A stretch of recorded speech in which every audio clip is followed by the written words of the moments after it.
Why are men refusing to walk down the aisle? Why are women who have it all still alone? It's not an accident. It's not a phase. It's the consequence of rebellion.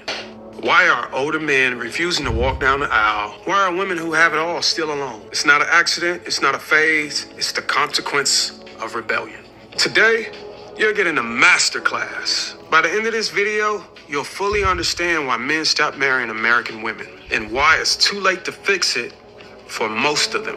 When women abandon their feminine nature, they also abandon the very thing that made marriage attractive. Femininity isn't weakness. Femininity is the soft power that inspires leadership, protection, and provision from a man. When you remove femininity, you remove the magnetism that pulls a man into commitment. Modern women were taught to act like a man, compete with a man, and fight men. Now they're confused why men no longer want to marry them.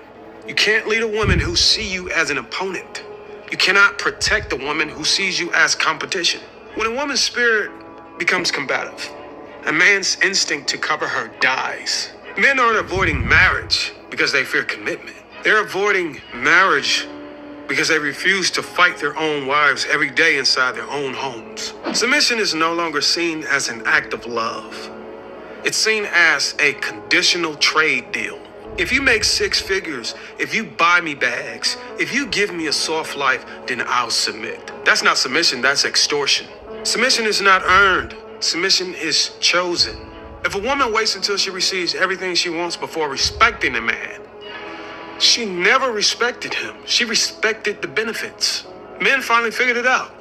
They finally understood. A woman who needs to be bridled into loyalty will betray you when the gifts stop flowing. You can't have the benefits of marriage without the responsibilities. But that's exactly what modern women are trying to do. They want the ring, the wedding, the Instagram pictures, the honeymoon. But what they don't want is the submission, the service, the sacrifice, the loyalty. You cannot have a strong marriage when one side thinks it's optional to obey God's order. You can't build a home when one partner is committed and the other is entitled. Marriage is not a subscription service. You don't cancel because you're temporarily unhappy. American women destroyed marriage by trying to turn it into a me-first lifestyle. And men? Men left the building the moment they realized marriage no longer made them leaders. It made them sponsors. American culture no longer honors wives. It honors rebellion. Music, media, influencers, all telling women be rebellious, be independent, be boss babes, be sexually liberated. Marriage? That's seen as slavery now. When rebellion becomes a woman's identity, submission becomes her enemy. And no man marries an enemy. You can't build a life with a woman who celebrates betrayal. You can't build a future with a woman who despises order. The women screaming, submission is slavery, are the same women crying at 40 with no husband, no covering, and no legacy. They glorify rebellion. Now they're choking on the loneliness it produced. A man's marriage is the most expensive investment he will ever make. And in America, the return on investment is trash. Divorce rates are high.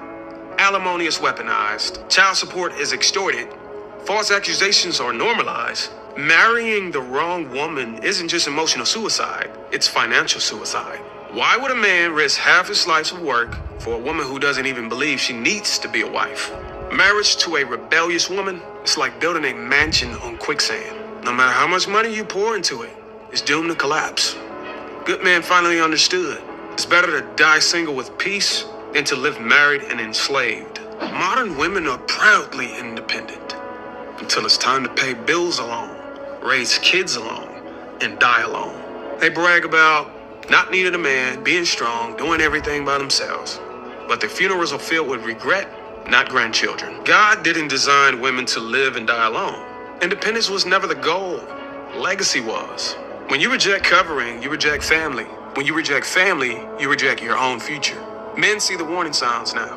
When a woman is addicted to her independence, marriage to her is not a partnership. It's a fight for relevance. And no man fights for relevance in his own home.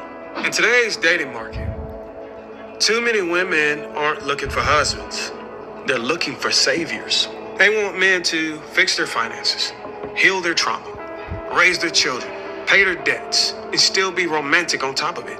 A wife is a blessing. A rescue project is a curse. Men are not emotional rehab centers. Men are not financial bailouts.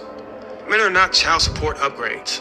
Marriage is supposed to multiply peace, not chaos. Good men aren't rejecting marriage because they're afraid of love. They're rejecting marriage because women stop bringing love to the table and start bringing liabilities. Feminism told women, men are the problem. Marriage is oppression. Independence is power. Now those same women are crying for companionship in their 40s. Meanwhile, the very men they despise have moved on, built wealth, found peace, and reclaimed their power. You can't believe men are trash for 20 years and then begging them for commitment when your cheeks start sagging. You can't mock leadership for 20 years and beg for recovery when loneliness sets in. Feminism sold women a one-way ticket to empowerment. It forgot to mention it was a solo trip. Men stopped marrying because feminism taught women how to be everything except wives. Almost 14-year-old